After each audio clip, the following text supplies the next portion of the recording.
So, hey, welcome everybody. Thanks for joining us. I am Randy, but more importantly, that's Ted. That's Ted Thomas. And Good Ted to see you, Thomas, guys. Ted, how you doing, Ted? Good, great.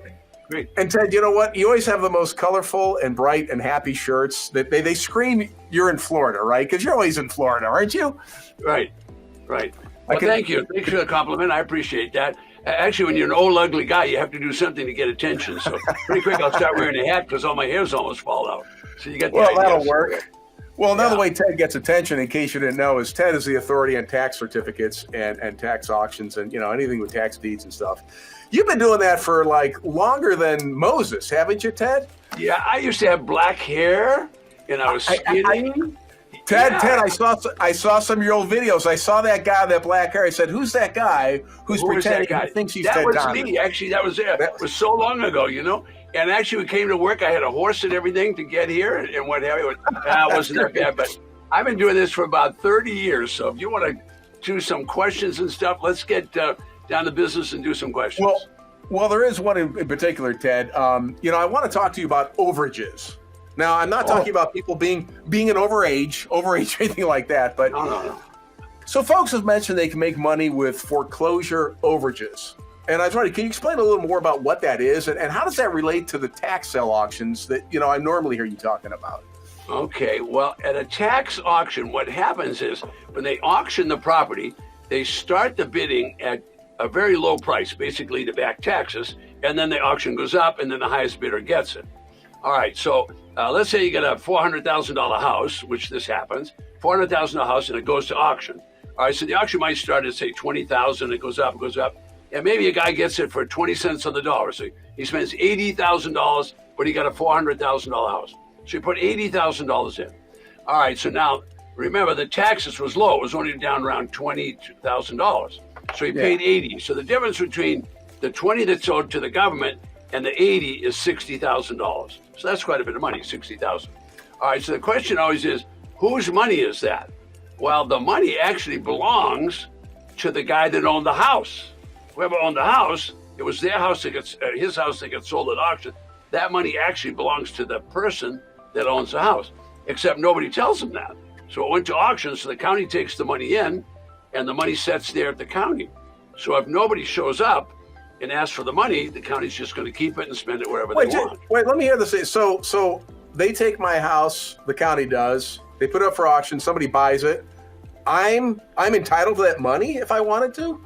Exactly, it's your money, and the county knows that. They recognize that it's your money, but if you don't come and ask for it, they don't send it. You have to get down and apply for your own money, and if you do that, And so there's actually so much of this going on. It's in terms of millions of dollars. Now let's paint the picture correctly. Nationwide, there's 5,000 tax defaulted auctions every year.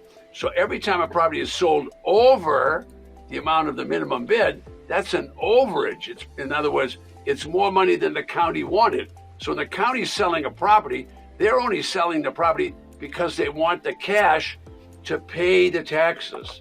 So property taxes are what run the government. In other words, the local governments run on property taxes. So this overage. So to be clear, the overage is everything. So if I owed $20,000 in taxes, county takes my house, they sell it for $60,000. That $40,000 represents the overage. Right. Exactly. Okay. Now this could work the other way around. What if the house is a $400,000 house and it's sold for $200,000 at the auction? Okay, but there was still only $20,000 in taxes. So when the $200,000 comes in, the $20,000 goes to the county. The others just sit there and just sit there. And if people don't go in and claim it, the county's just going to keep it. Okay, well then that's the question. Then how do you claim it? How does one claim a foreclosure? So any property owner that owned that property could go there and claim it, and they'll give them the money. It's just as simple as that.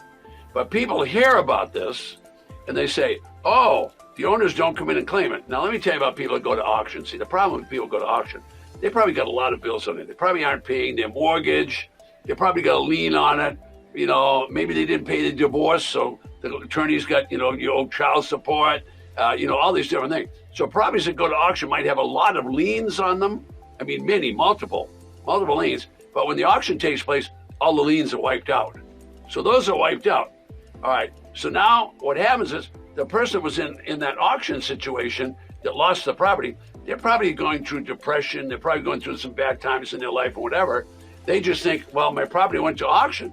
But if it went to auction, there's money left over, overage. It's their money. And there's only 2 states that I know of that don't pay the overage, and one is Michigan and the other one's New York. But the other 48 states all pay that, and the property owner can go and ask for that money, perfectly legal to do that. It's their money. Simple as that. So it's not a difficult thing. What brings the question up is that other people go out and promote and say, look, there's all this money sitting at the county that you can get. So why don't you make yourself into a finder? So why don't you realize that the county's got all this money? Then you go to that guy and say, tell you what I'll do. I've found a whole bunch of money that's yours. If you'll give me half of it, I'll tell you where it is. So that's what this is. Well, so that's what this deal is. So in other words, if I get word that somehow that this county is, they sold somebody's house, they got $100,000 of overage, and if I find that out, then I can go to the guy, hey, listen, buddy, you think you're out of a house, you think you have $100,000, I can get it for you, but I want $50,000. I'm making up those terms, Ted. Is that kind of what you're talking about? That's exactly what they do. That's okay, but tell me, but how the heck how am I going to know if the guy he owned the house, if the county took it from him and he doesn't know the money's there, how the heck am I going to possibly know the county's got some money sitting around from a house they sold? You can find that out because you can go to the county. You can go to the county records. You can learn how to do that. And then once you learn how to go to the county, they'll have a list with all the overages. The list is going to be as long as your arm. There's going to be a lot of them. There's not going to be just one. There's going to be literally dozens of those at every county. Now, because people don't know what we just said. Now, then, if I find something, can I claim the house or the overage? You can't claim it. You have to go. You have to go to the owner and get them to claim it. Gotcha. And you're going to be like a finder. You're like a finder. I'm like a Columbo. I'm a Columbo for this guy's house, and I find his house, and I say, "Come on, I found it. Come on in. Give me a cut because I found it." Yeah. Okay, that's kind of interesting.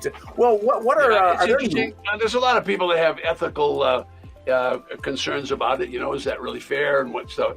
I mean, I'm not in the business of deciding what's fair and what's not. I'm just, I've been a tax defaulted expert for a lot of years, so I've learned a lot of these different things. I want to just buy it from the county. I got a nice deal going there. They're going to give me records, and then I can resell it. I can do a quiet title and get the property sold. That's my way of doing business. I don't know if I find this property, why set myself up for a disappointment? So let's say there's $100,000 on the overage list. So I go and see John Q. Public. I say, John, how are you? Well, great. Well, John, I found $100,000. If you're willing to split it with me, we can go through the process. Well, what if the guy says no?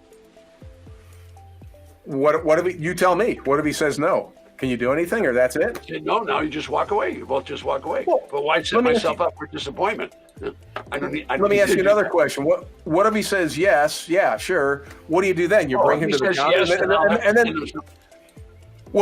how do I know he's going to make good on his deal with me? Do I have to have a contract ahead of time? Do I need to bring in a lawyer, an accountant? You have to do both of those things. You either get a lawyer to write the contract, or you buy someone's contract or whatever and go do it that way. So that's a bit of a challenge. I don't teach that personally because I'm really an expert at buying, and then I want to resell. Now, I want to buy the property at a bargain price. Then I want to be able to put it back into the marketplace and make money I buy it low, and then I want to sell it at lower than the actual price of the market so that I can make money on the margin. So that's a business I'm in. So overages comes up from time to time, and when it does, I understand the business. I'm not part of it. Okay, but you would recommend if somebody's going to do it, you're probably going to have an accountant, a lawyer to write the contract. Well, they're going to need an accountant. They're going to need your instincts are perfect. They're going to need an accountant. They're going to need a legal contract, and they're going to have to understand that they're going to do a lot of research just to find the people and to communicate with them. I don't know. If I called you up and said I found $100,000 that belonged to you, I don't know what your reaction is going to be. Could be good, could be bad. Well, it could be. I think your way kind of sounds easier, actually. The way Much do easier. it. Much easier. Yeah, exactly. Yeah. So in terms of overages, if I was thinking about doing that, yeah, I would definitely need an accountant. I would definitely need a lawyer. I might need a heavy, like veto or something like that, to go break some kneecaps. No, you can't do that. You don't need Lido. You don't want Lido because then that's okay. That's going to scare the guy away. You just want to keep it simple. It's an unusual question. We talk about overages to advanced level people. I tell people be very cautious when you're doing tax liens and tax deeds to understand what you're doing. And when people ask about overages, there's this sense that it's quick money, it's going to be fast, and they're going to get wealthy because that's the way late night television will tell them to do, or maybe on the internet they're learning stuff. They're going to make money quickly. I'm not in that business. I'm really in the business to teach people a step-by-step process. It's a little slower, but it's very comfortable for me and for all the staff I have. I have a big staff that teaches along with me. I have guides and I have coaches and all that. You also do. You're like the #1 online coach teacher of yeah. This, well, I have the only online courses in the world that can teach you from A all the way to Z about tax lien certificates. I have coaches that'll teach you about it. We actually take people. We can take you and take you by the hand and hold your hand and take you all the way to the auction and go through the auction with you. We take small groups, half a dozen people. So we do all of that kind of stuff for people. And Ted, you have like an overview video that people can watch to get a sense of what they can get? Yeah, I forgot to tell Austin, our editor, folks, I forgot to tell him to do that. But Austin, do you have that overview video that you can show people today? I don't know if you do. Just come on camera if you want and just yell at us. Yeah, hey, Austin, come here a second. Do you have that video ready to show? Yeah, I think he'll have it ready. Do you want to? Should we throw it in right now? Yeah, just do it right now. What the hell? Show it. Everybody likes to see it.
Hey, thanks, Austin. Hey, so that looks pretty cool, Ted. Thank you. So that's learning stuff is, the beauty of doing everything on YouTube is that you can go back and watch it again, and you can kind of get on to learning. And learning is it's a blessing, but it's something you have to do for the whole life. You never stop. Yeah, sure. There's always something new. Always something new. Okay, so I'll see you guys in the next video. Thanks for watching, guys.